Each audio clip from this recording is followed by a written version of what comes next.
So let's backtrack to 2017.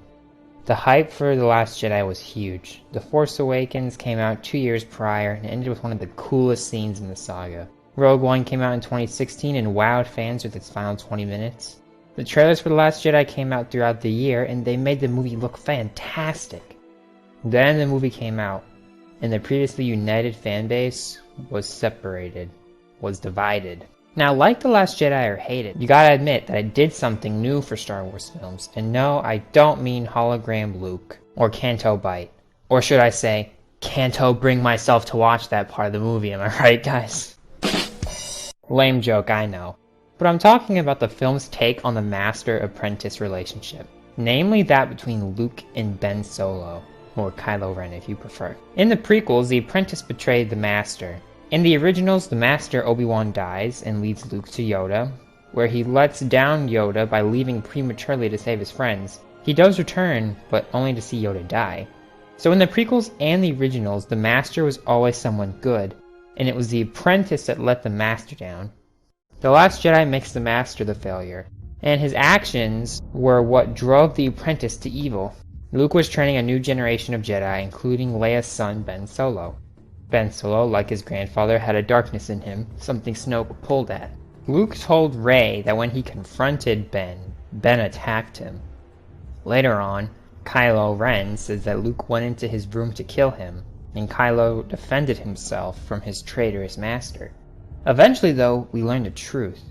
Luke went to talk to him, sensed that Ben had already turned, and for the briefest moment, out of sheer instinct, ignited his lightsaber, which awakened Ben, who thought Luke would kill him. Ben defended himself and fled, and Luke was left alone, in shame, embarrassed by his foolishness and the destruction it would cause the galaxy. Jedi Fallen Order does something very similar.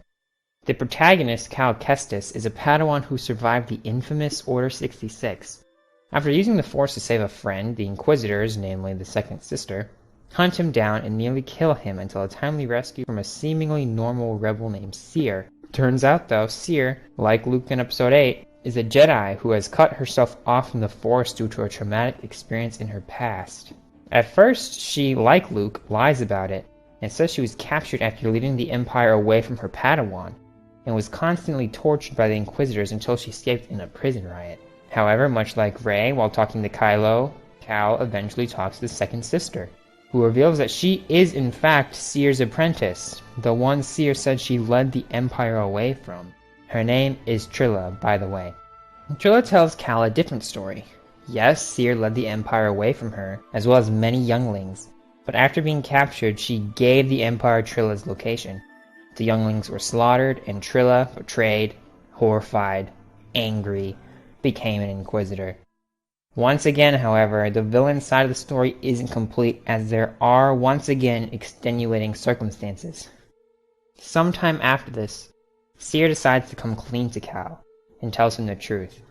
For the longest time, she did resist the Empire, but eventually they brought in Darth Vader, who was too strong for her to resist. She gave in, and ever since was ashamed of herself.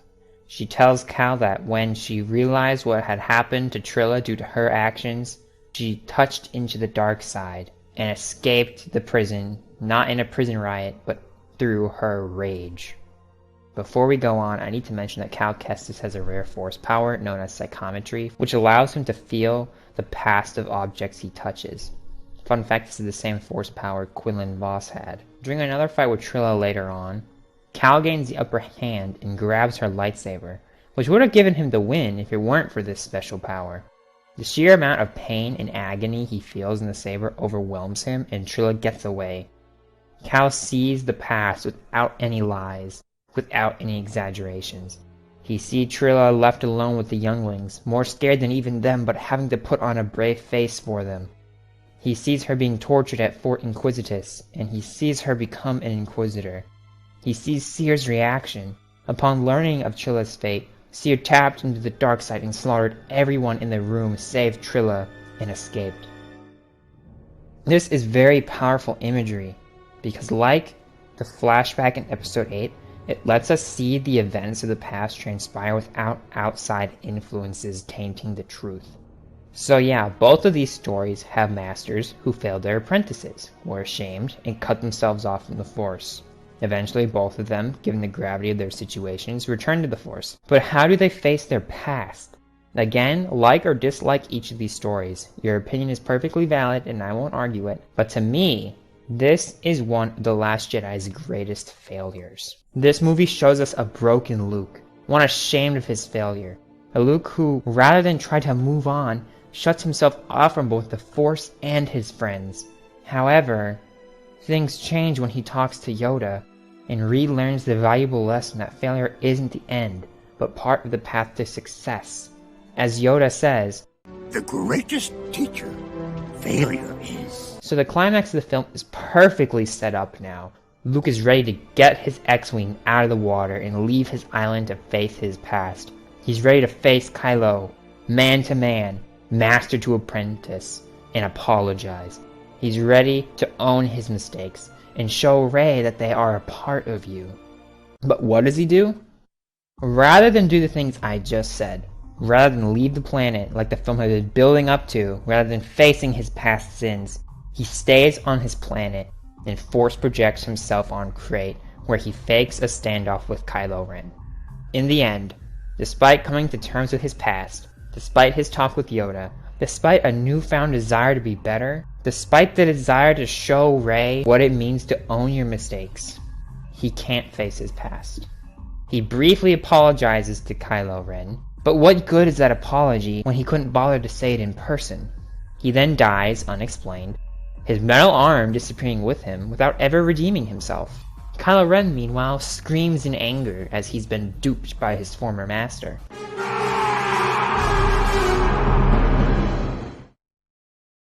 Now let's discuss Jedi Fallen Order. Trilla took the holocron with a list of all the Force-sensitive children.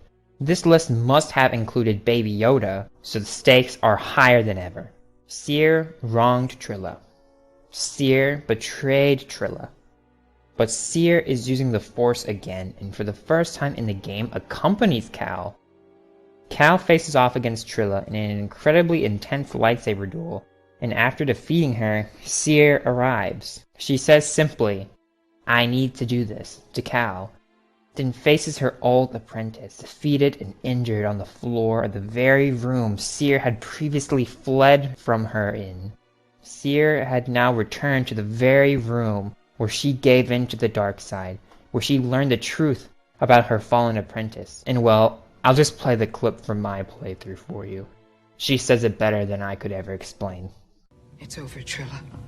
Nothing is ever truly over. This fight is over.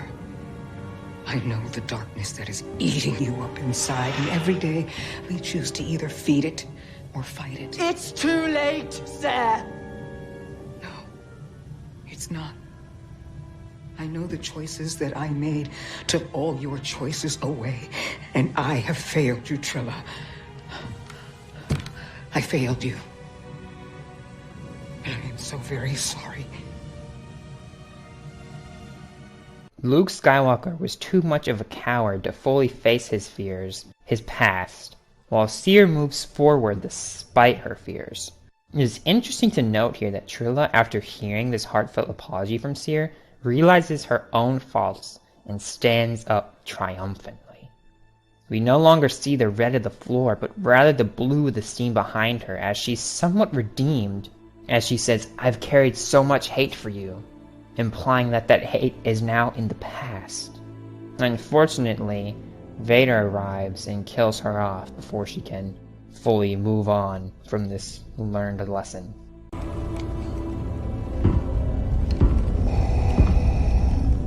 You have failed me, Inquisitor. Avengers! God damn! Shocking, I know, but that's not what stands out here. Her final words, rather than an angry quip or a curse at the woman who wronged her, is instead a plea for the same woman to avenge her. Luke's confrontation with Kylo, given he was pretending to be somewhere he wasn't, was built on deception. Meanwhile, Cere went into the room and opened up her heart to Trilla, telling only the truth, with the hope of making amends. Luke, on the other hand, his main intention was to divert Kylo Ren's attention and to antagonize his broken pupil. Luke Skywalker goes to fight Kylo Ren. Seer goes to apologize to Trilla.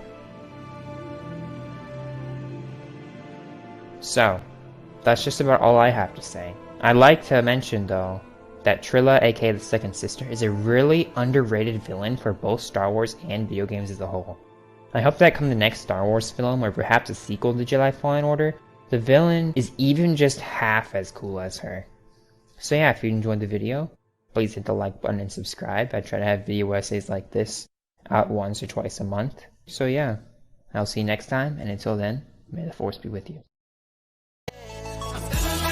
You can't stop my shine. I'm loving Cloud City. My head's in the sky. I'm solo. I'm Han Solo. I'm Han Solo. I'm Han Solo.